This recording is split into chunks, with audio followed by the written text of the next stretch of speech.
السلام علیکم ورحمۃ اللہ وبرکاتہ۔ بسم اللہ الرحمن الرحیم۔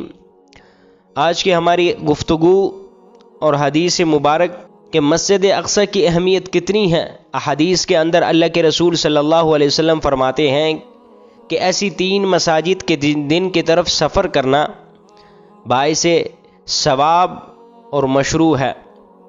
حضرت ابو ہریرہ رضی اللہ تعالی عنہ سے روایت کہ آپ نے فرمایا، حضور علیہ الصلوۃ والسلام نے ارشاد فرمایا کہ 3 مساجد لا تشد الرحال الا الى 3 مساجد، فرمایا کہ المسجد الحرام ومسجد الرسول ومسجد الاقصی، زیادہ ثواب کے حصول کی نیت سے 3 مساجد کے سوا کسی مسجد کا قصد کر کے سفر مت کرو۔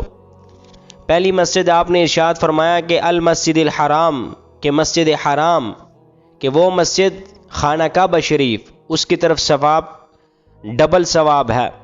اور دوسری فرمایا ومسجد الرسول، اور یہ مسجد مسجد نبوی ہے۔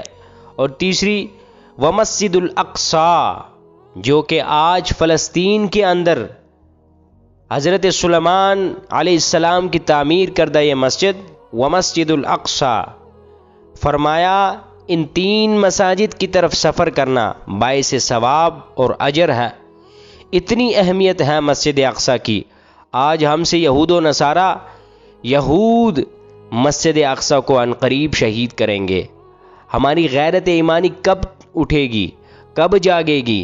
اللہ رب العزت ہمیں ان احادیث پر صحیح معنوں میں عمل پیرا ہونے کی توفیق عطا فرمائے۔